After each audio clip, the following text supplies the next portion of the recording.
Hello, I'm Alex. Welcome to Happy New Day. Thank you for joining us. Hope you'll enjoy this first English-speaking TV rubric. Let's start with the sub-rubric Multilingual. Today we are going to deal with so-called false friends, words which sound similarly in many languages, but their meaning is far from being the same. Look, just for example, at the following English-Ukrainian word pairs. Academic as a noun, як іменник, a university student or teacher, студент або викладач університету, and academic, academician. Ecod – згода and accord – musical chord.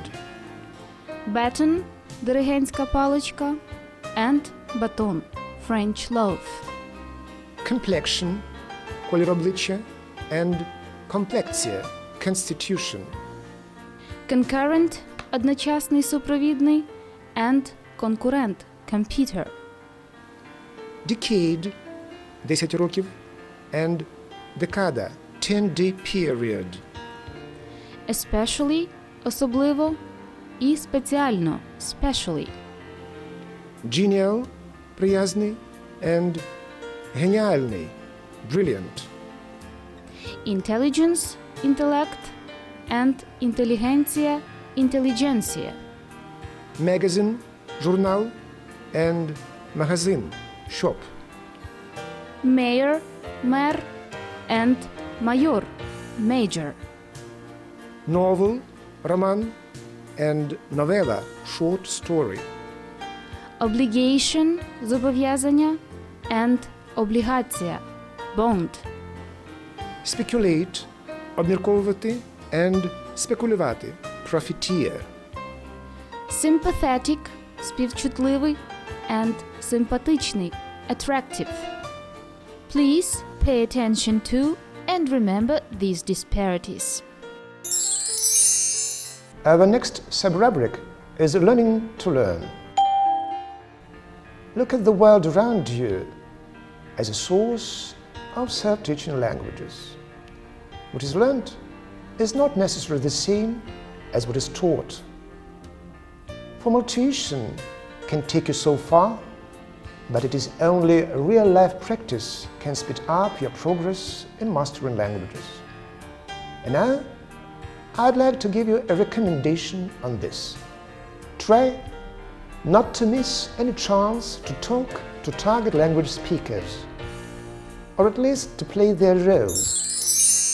Depending on a situation, you can initiate a conversation mentioning a famous pop star concert is to be shown on TV. Many people are keen on dogs breeding. To keep fit, it is necessary to eat as little as possible. Men are stronger than women. Self-teaching languages is important. And now, let's get to the sub-rubric Outstanding Polyglots. Our protagonist is Lesia Ukrainka. Larissa Petrovna Kosich-Kvitka, February 25, 1871, August 1913, better known under her literary pseudonym Lesia Ukrainka, was one of Ukraine's best-known poets and writers and the foremost woman writer in the Ukrainian literature. She also was a political, civil, and female activist. The Ukrainian language was the only language used in the household of her family, and to enforce this practice, the children were educated by Ukrainian tutors at home in order to avoid schools that taught Russian as the primary language. Lesia Ukrainka learned how to read at the age of 4. She could read in foreign languages well enough to understand literary works in their original language. She had a good familiarity with Russian, Polish, Bulgarian, Greek, Latin, French, Italian, German, and English.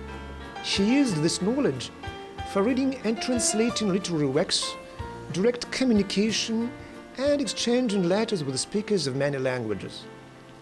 On the other hand, her own works have been translated into many languages of the world, including Arabic and Chinese. That's why they could be for good reason referred to as the Ukrainian, European and world legacy. And now, the closing sub-rubric, our guest. Today I'm talking to Anna Maranchuk. She is an office secretary dealing with foreign languages, primarily with English, and a teacher of English as well. Hello, Anne. How are you? Hello, Alex. I'm fine, thank you. How are you doing? Thank you. I'm fine too. And now I'd like to ask Anne some questions. The first one is about her language background. That is, what languages she can speak. Well, actually, I can speak English, German, and Polish, to say nothing about Ukrainian and Russian, of course. That's clear. Okay. Would you tell me a few words about the way you have learned those languages? Well, English and German I studied at the university. Talking about the Polish language, I can say that I learned it while I was in Poland. I am also a member of NGO, and this gives me an opportunity to travel, and very often I go to Poland, and that's how I learned this language there. That's fine. Could you tell me a few words about really the ways you have learned your languages, maybe some interesting individual methods of learning or self-learning other languages? While studying foreign languages, one should work a lot. It is important to do lots of exercises, to read texts, to listen to records, and many other things to do. But personally for me, I find a very effective way of studying languages, modern technologies such as the internet and Skype. It is very effective also to communicate with native speakers and to be in the foreign surrounding. And would you give me some tricky facts about your dealing with languages, maybe some funny stories? With pleasure. Once a very funny story happened to me. My father asked me to communicate with the business partners from India on the phone.